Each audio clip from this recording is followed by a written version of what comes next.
नमस्कार और स्वागत है आपका हमारे चैनल में। तो जब 1980 के दशक की शुरुआत हो रही थी तब उसी दौरान सोवियत यूनियन ने अफगानिस्तान के ऊपर हमला करके कब्जा करना शुरू कर दिया था और बहुत तेजी से अफगानिस्तान के अंदर सोवियत सेनाएं इन्वेजन करती जा रही थी। अब इसी दौरान अमेरिका को लगा कि अगर हमने अभी सोवियत सेना को नहीं रोका तो जल्द ही सोवियत यूनियन की पहुंच हो जाएगी अरेबियन सी तक, और अगर ऐसा हो गया तो सोवियत यूनियन के हाथों में एक और पावर आ जाएगा और ये लोग हिंद महासागर के जरिए पूरे तरीके से अमेरिका के डोमिनेंस को हमेशा हमेशा के लिए खत्म कर देंगे। इसीलिए एक नए संगठन को खड़ा किया गया और इस संगठन को हथियार, पैसा सब कुछ दिया जा रहा था। और उस समय अमेरिका तालिबान को कितना सपोर्ट करता था उसका अंदाजा आप इसी बात से लगा सकते हैं कि उस वक्त अमेरिका के राष्ट्रपति ने तालिबान के टॉप लीडर को उन्हें व्हाइट हाउस के ऑफिस में बुला लिया था कुछ मीटिंग के लिए। लेकिन जैसे जैसे समय बदलता गया, वक्त बदलता गया, हालात बदलते गए और इसी बीच तालिबान भी बदल गया। जिस तालिबान ने सोवियत यूनियन को मार भगाया उसने फिर पूरी तरीके से पासा पलट दिया और जो उसका सपोर्टर था अमेरिका, उसके खिलाफ युद्ध का ऐलान कर दिया। लेकिन ये इतनी पुरानी बातें आज हम डिस्कस क्यों कर रहे हैं? तो इसकी वजह है कि अब ऐसा ही कुछ सिमिलर चीज हो रहा है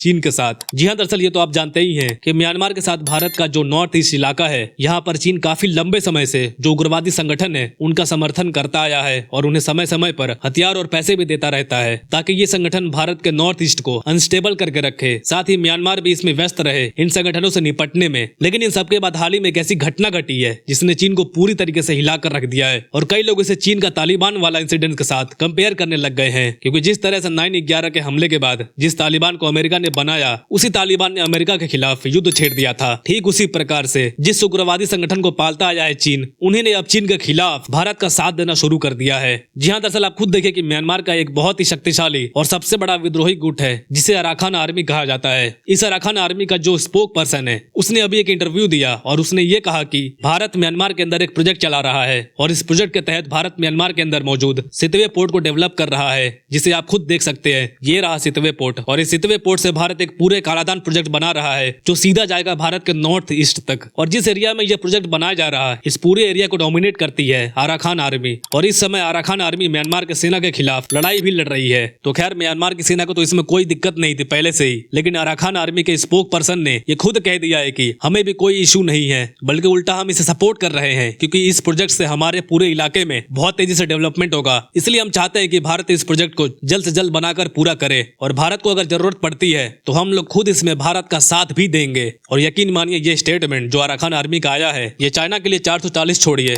1000 वोल्ट के झटके से भी कम नहीं है, क्योंकि चीन किसी भी हालत में नहीं चाहता था कि ये कालादान प्रोजेक्ट बनकर तैयार हो और सितवे पोर्ट भारत के हाथों में चला जाए। लेकिन आप खुद देखिए कि अब से म्यांमार के सितवे पोर्ट का फुल कंट्रोल भारत के हाथों में आ चुका है और ये चीन के लिए अब तक की जियोपॉलिटिक्स में सबसे बड़ी हार मानी जा रही है। और अब इससे ये भी साबित हो रहा है कि भारत की फॉरेन पॉलिसी भी धीरे धीरे अपना छाप छोड़ रही है और धीरे धीरे बहुत इंप्रूव भी कर रही है। तो ये थी आज की बेहतरीन अपडेट। उम्मीद है कि आपको वीडियो पसंद आई होगी। फिलहाल के लिए इतना ही। डेली अपडेट्स के लिए हमें लाइक और सब्सक्राइब करना बिल्कुल मत भूलिएगा। Thank you very much for listening. See you in the next video.